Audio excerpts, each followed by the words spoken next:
Hello दोस्तों, नमस्ते दोस्तों, कैसे हैं आप। तो मेरे एक नए ब्लॉग में आपका स्वागत है। और मैंने 1 तारीख की एकादशी करी थी। आपने कौन सी तारीख की एकादशी करी थी प्लीज़ कमेंट करके ज़रूर बताएं। और मैं अपना एकादशी का मैंने जो भी करा था मैं आपको दिखाने वाली हूँ। तो जैसे मैंने पहले तो चौक पूरा था और फिर मैंने अपनी चौकी रखी और पीला वस्त्र रख के और फिर अपनी तुलसा जी को विराजमान कर दिया था। और तुलसा जी मेरी बहुत ही हरी भरी हो रही हैं। और फिर मैं अपने अपने कान्हा जी को विराजमान करा था। और जैसे कि इस पर्व को सभी घर में करना चाहिए, जो इसके घर में तुलसा जी और कान्हा जी होते हैं तो उनको तुलसी विवाह ज़रूर करना चाहिए। तो वैसे ही मेरे पे जाता तो होता नहीं है, लेकिन जितनी मेरी श्रद्धा भाव होती है उतना मैं ज़रूर अपने से खुद से करना चाहती हूँ। भगवान सबकी मनोकामना पूर्ण करें और इस साल में सबके घर आए। तो मैंने अपने कान्हा जी को जैसे कि विराजमान कर ही दिया था और चुन्नी उन्नी उड़ा के माता रानी को सभी श्रृंगार कर दिया था मैंने।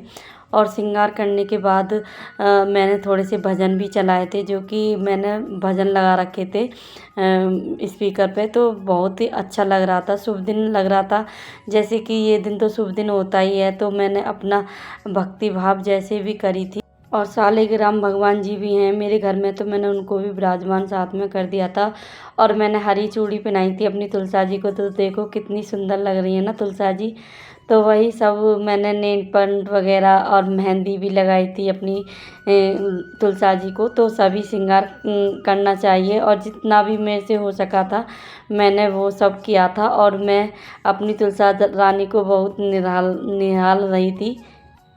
तो तुलसा रानी को भी जल से स्नान कराया था और फिर दूध दीप जला के और सभी चीज़ से मैंने अच्छे से अभिषेक करा। और फिर सभी कार्य मैं करती जा रही थी और मेरे मन में भी बहुत अच्छा लग रहा था। जब हम कोई पूजा पाठ करते हैं तो थोड़ा मन में शांति सी भी मिलती है। तो दोस्तों मुझे कुछ ज़्यादा तो बोलना आता नहीं है और मैंने अपना नया स्टार्ट करा है चैनल।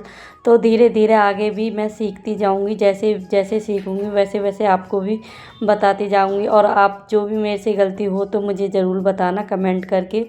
तो फिर मैंने अपनी तुलसा जी को और कान्हा जी को बंधन में बांध दिया था। और ये जो पल होते हैं ना और जो कैद हो जाते हैं ये पल, तो बहुत ही शुभ अच्छा लगता है, शुभ अवसर लगता है। तो वही सब हो रहा था और मन में श्रद्धा भी थी कि ये सब आज शुभ अवसर पर हो रहा है। दोस्तों मुझे एडिटिंग करनी बिल्कुल भी नहीं आती, थोड़ी बहुत आती है। तो जैसे ही मैं कर रही हूँ उसे आप देखना स्वीकार करना। और जैसे जैसे मैं चलती जाऊँगी वैसे वैसे आगे चैनल पर मैं अपना पूरा पूरा ध्यान रखूँगी। तो आप सभी का साथ होना चाहिए मेरा। और मेरा जो घर में गमले में फूल लग रहा था ना गुलाब का, वो बस पूछो मत, मैंने इसी दिन के लिए रख रखा था कि मैं अपने कान्हा जी को और तुलसा जी के विवाह में अपना शुभ दिन के लिए ये फूल मैंने चढ़ाने के लिए रख रखा था। तो वही तोड़ के लाई और मैंने अपनी तुलसा जी और कान्हा जी को अर्पण किया। तो अपने कान्हा जी को फूल माला पहनाई और अपनी गलती को क्षमा चाहते हुए अपने सालिग्राम भगवान जी के भी हाथ जोड़ते हुए और मैं सभी कार्य अपना संपन्न कर। फिर मैंने अपने सालिग्राम भगवान जी को हाथ में लिया और 7 परिक्रमा लगा के तुलसा जी की, और बड़ा ही अच्छा पावन दिन लग रहा था मुझे। और ये सब करके मैंने 7 परिक्रमा लगा के अपने कान्हा जी को के साथ और अपने तुलसा जी के साथ अपने सालिग्राम भगवान जी को विराजमान कर दिया था। तो दोस्तों 7 दिए जलाए थे मैंने अपनी कान्हा जी की शादी में और दिए जला के, और बहुत ही सुंदर लग रहा था और शुभ विवाह लिख के, और बहुत ही आनंद आ रहा था कान्हा जी की शादी में। और फिर मुझे और 2-4 वीडियो बनाई थी और फिर फ़ोटो करा के और फिर मुझे देव ठामनी भी बनानी थी, वही मैं सब देख रही थी। तो समय थोड़ा सा कम था तो मैं ज़्यादा दिखा नहीं पाई आपको। जितना भी मैं दिखा पाई हूँ उसमें आप मुझे बताना कि मैंने क्या गलती करी और क्या मुझसे छूट गया। तो वही सब मैं जानने के लिए और आप लोगों से कमेंट करने के लिए बोल रही हूँ। प्लीज़ कमेंट करके ज़रूर बताना। तो इधर मैं आ गई थी देव बनाने के लिए, तो समय ज़्यादा हो गया था। फिर मैंने अपने देव बनाए और देव के समय मुझे अपने घर की भी याद आ गई थी कि मैं जब अपने घर पे थे तो हम लोग जब छोटे छोटे से थे तो सब घर घर जाके गांव में, तो जैसे सभी लोग बनाते हैं जैसे, तो हम जा जा के देखा करते थे कौन ने किसने कितने पैर बनाए, कितनी सफाई से बनाए। तो वही सब मैं याद कर रही थी। तो मेरे देव भी बन गए थे, मैंने पैर बनाए सभी घर वालों के। तो इधर मैं जल्दी जल्दी बनाती भी जा रही थी और मुझे पूजा के लिए अठावरी भी बनानी थी। तो फिर मेरा बेटा आ गया, तो बेटा बोलने लगा तो मेरे तो पैर ही छापने हैं आपको, तो फिर वही सब मैं इसके मर्ज़ी के बिना कुछ नहीं कर सकती, जो कि इसका तो स्वभाव ही ऐसा है। तो ये नहीं बनाती तो ये नौटंकीबाजी दिखाता, तो मैंने इसका कर बच्चे तो ऐसे होते ही हैं। पहले जब हम भी छोटे थे तो हम भी अपने अपने पैर देखा करते थे, कितने बड़े बने कितने छोटे बने। तो वही सब देख के और जब मायके की याद आ रही ना, तो बहुत ही ज़्यादा सोच सोच के ये लगता है कि हम अब कितने बड़े हो गए कि हमें खुद ही सब काम करना पड़ रहा है। तो ये देख रहा था कि मेरे कैसे पैर बने और सबके कैसे बने, तो कह रहा है मेरे तो ओरिजिनल पैर बने, आप लोग तो छोटे बड़े बना दिए हैं मम्मी ने। तो ये नटखट बंदर है हमारे घर का। तो ये सभी बात बोलता जा रहा था और मैं इसको समझाती जा रही थी, बेटा ऐसे नहीं बोलते दीदी के बारे में। तो ये दीदी से बोल रहा था, दीदी आपके पैर छोटे बड़े बना दिए मम्मी ने, ये जो छोटी बंदरी है हमारे घर में, एक उसके छोटे से पैर बनाए थे मैंने।